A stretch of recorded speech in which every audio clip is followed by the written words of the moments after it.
Next, it was Brisbane's turn. 37 years since homes vanished underwater, the unthinkable was about to happen again. The alert was issued on Monday, January the 10th. Brisbane was told to expect a minor flood, not too much to worry about. But by Tuesday morning, West End residents were being evacuated. By that afternoon, the projections for the Brisbane River had risen dramatically. Brisbane would face a major flood within 24 hours. Look, I'm feeling a sense of history, I'm feeling a sense of horror and awe about the power of the river. Mild panic set in. Roads were clogged as people began scrambling. The highway to the Sunshine Coast was blocked. Somewhere under there is the southbound lanes of the Bruce Highway. At Albion, council officers alerted business owners. 300,000 sandbags were distributed. In Newmarket, sandbags were hurled into the back of a BMW. A run on tinned food and long-life milk hit supermarkets. The CityCat fleet was mustered and ordered out of the river. Throughout Tuesday night, those who understood the warnings mobilised.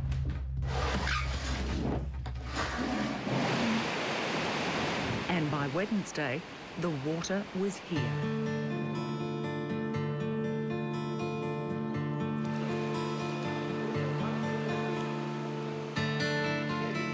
The RSPCA headquarters at Fairfield was no ark.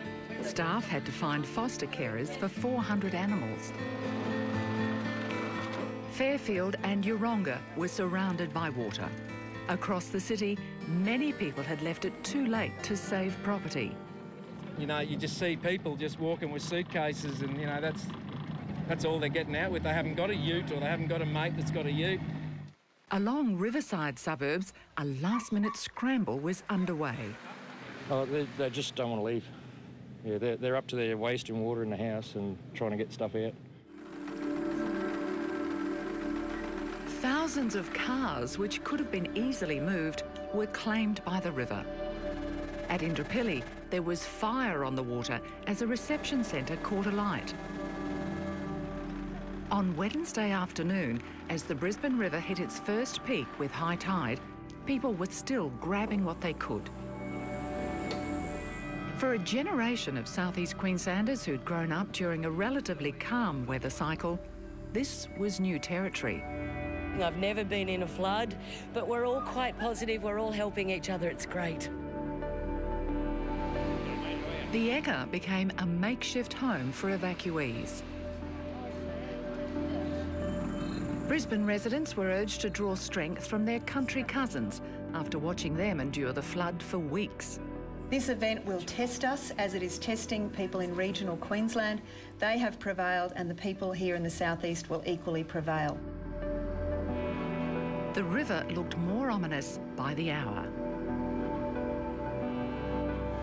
Swift water rescue crews searched for those who'd left it too late.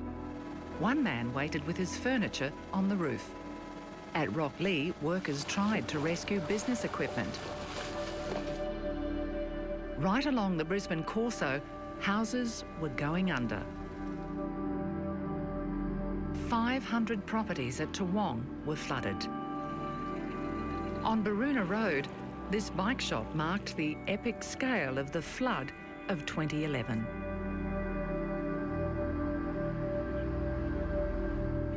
In Rosalie, shops were deep under. It's a little village when you go even just down to get a coffee. You know, they greet you with good morning, Andrew, dry cleaners, the dentist. It's a very close-knit community, even though it's so close to the CBD. Nearby Milton State School was inundated. A school holiday lesson for Brisbane no one could have imagined.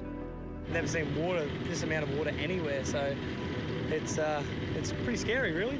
Suddenly, Queensland had a new symbol, not the 4X brewery, but water in the suburbs. It's the power of nature. Yeah. Nature defining where we live. You know, it is a scary thing. In Milton, Auchenflower and Paddington, a similar story. My daughter wants to know why the clouds are so angry, They're wondering why this happens, why some people get affected. You know, they saw some families where their mummies and daddies didn't make it home last night.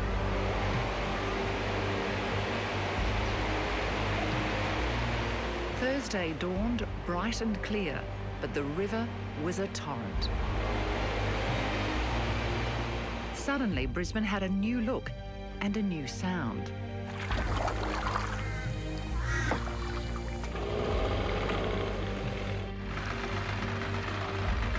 Across the city, people were venturing out by boat to see their homes, what was left to see.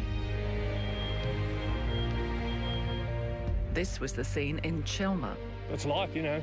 The forces of nature, get on with it. And, you know, I just see people rise to the top over the next few days when you've got to get back in there and clean up. Gold Coast lifesavers were patrolling Oxley. In Fig Tree Pocket, resistance was futile. And we were going to sandbag. It's unbelievable. You just want to wake up the next morning and it's all a dream. And this was the view from above. The extent of the flooding could only be grasped from the air. Centenary suburbs, including Jindalee and Westlake, were also gone. So too neighbouring Cinnamon Park. Other suburbs around here affected are Sherwood and Fig Tree Pocket, Indooroopilly and St Lucia, right now taking the full brunt of the Brisbane River. Kenmore, another area drowned, and Brookfield. In the east, New Farm and Norman Park were hit. It's amazing, you never see this again. To the south and everywhere along Oxley Creek was brown. Rocklea was Brisbane's inland sea.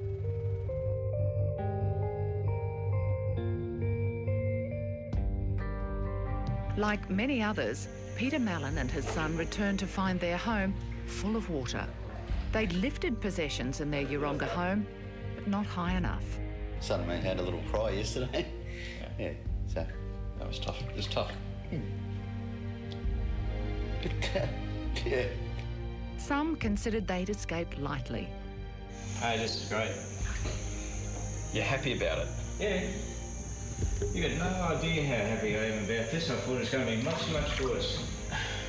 Brisbane had years to adapt to drought, but just hours to react to flood.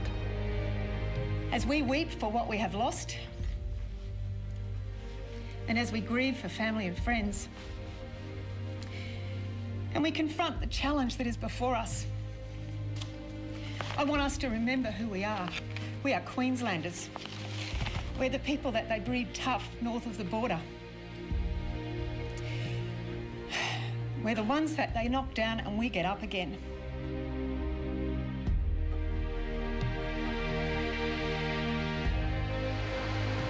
The water finally peaked in Brisbane in the early hours of Thursday, January 13. The 1974 flood height in the city was 5.45 metres. The flood of 2011 reached 4.5 metres. Although it was lower, the damage was worse due to increased development. Had it reached the full 1974 level, thousands more properties would have been flooded. Next, what happened as the water took over some of our city icons and the central business district? As drama erupts before our very eyes.